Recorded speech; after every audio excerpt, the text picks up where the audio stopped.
हम बात कर रहे थे रियल एस्टेट शेयरों की और पिछला महीना रियल एस्टेट कंपनियों के लिए बिजनेस के लिहाज से कैसा रहा है, ये डिटेल्स आपको बता रहे हैं वरुण। तो अनिल जी, कुछ रिपोर्ट्स है जिसमें एक नुवामा की रिपोर्ट है और बेसिकली ये डेटा वहाँ से है कि किस तरह का अगस्त में ओवरऑल डिमांड रही है, खासकर टॉप 7 सिटीज़ में, जिसमें कि चेन्नई, मुंबई, बैंगलोर, पुणे, ये सब आते हैं। और वहाँ पे अगर आप देखेंगे तो साल दर साल जो मांग है उसमें करीब 20% के आसपास की बढ़ोतरी देखने मिली और महीने दर महीने अगर आप देखेंगे तो 8% के आसपास की बढ़ोतरी जो है वहाँ पे देखने मिली है। इनफैक्ट जनवरी से अब तक अगर आप देखेंगे तो मांग में 24% की बढ़ोतरी है। और इंटरेस्टिंग पॉइंट ये हाईलाइट कर रही है रिपोर्ट कि जो सप्लाई है उसमें उतनी बढ़ोतरी नहीं हुई है। सप्लाई में अगर आप देखेंगे तो केवल 13% के आसपास की बढ़ोतरी हुई है। तो एक सप्लाई डिमांड का जो मिसमैच है वो अब दिखना शुरू हो चुका है। अगस्त में अगर आप देखेंगे तो नए लॉन्चेस में केवल 2% के आसपास की बढ़ोतरी है। साल दर साल करीब 13% के आसपास की बढ़ोतरी देखने मिली है। सबसे अच्छा प्रदर्शन बेंगलुरु का रहा है, जहां पे मांग में करीब 55% के आसपास की बढ़ोतरी साल दर साल, महीने दर महीने 53%। और वहां पे न्यू लॉन्चेस भी अच्छे खासे बड़े हैं। एनसीआर, कोलकाता और मुंबई जो रीजन है वहाँ पे मांग जो है महीने दर महीने वहाँ पे थोड़ी गिरावट देखने मिली है। अब जैसे कि मैं कह रहा था कि जो डिमांड सप्लाई मिसमैच जो है वो अब देखने मिल रहा है और इसके वजह से जो इन्वेंट्री लेवल्स है रियल एस्टेट सेक्टर में वो कम होते जा रहे हैं। अगस्त में जो अनसोल्ड इन्वेंट्री थी उसमें करीब करीब 4% के आसपास की गिरावट देखने मिली है। पहले ये अनसोल्ड इन्वेंट्री जो थी वो 22 महीने के आसपास की थी। अब ये अनसोल्ड इन्वेंट्री जो है वो कम होकर करीब 17 महीने के आसपास की हो चुकी है और इसके चलते प्राइजेस भी बढ़े हैं।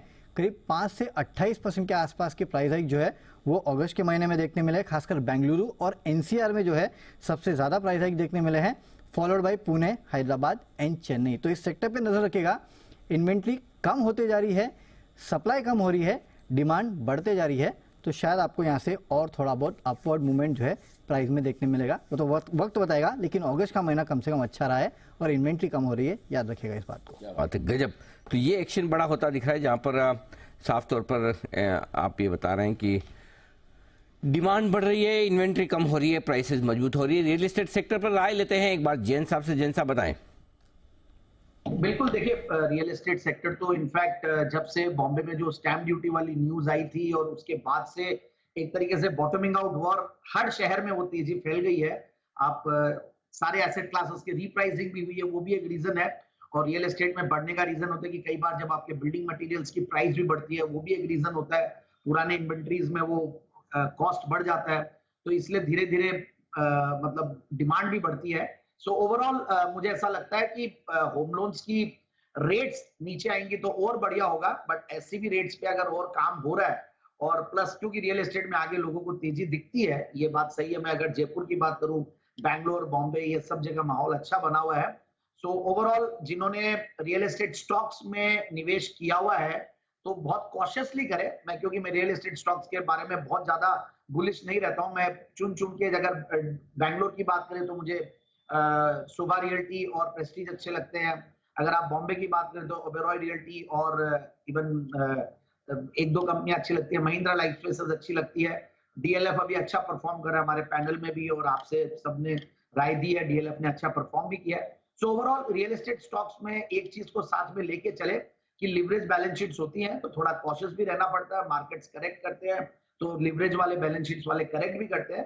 सो बहुत ज्यादा बुलिशली मैं वो नहीं करता, बट मुझे सामने रियल एस्टेट के साथ सरोगेट प्ले के लिए मैं हमेशा बिल्डिंग मटेरियल्स वाले स्टॉक्स को रेकमेंड करता हूं। और इस बार मुझे ऐसा लगता है कि सीमेंट स्टॉक्स अंडर प्ले कर रहे हैं पूरी तेजी में और वहां पे डाउनसाइड भी लगती नहीं है मुझे बहुत ज्यादा। तो इवन एसीसी अंबुजा बढ़िया लेवल्स पे है, या फिर आपके जेके लक्ष्मी सीमेंट है, एनसीएल इंडस्ट्रीज है, डेक्कन सीमेंट है, स्टार सीमेंट इनफैक्ट चला पिछले कुछ दिनों में, वो सारे स्टॉक्स पे ध्यान दे सकते हैं। यहाँ पे इंफ्रा का फ्लेवर भी मिल जाता है, रियल एस्टेट का भी फ्लेवर मिलता है। तो आई फील कि रियल एस्टेट स्टॉक से ज्यादा रियल एस्टेट एंसिलरीज पे काम करना चाहिए, वो ज्यादा बेहतर होगा। और साथ में एचएफसीज के ऊपर।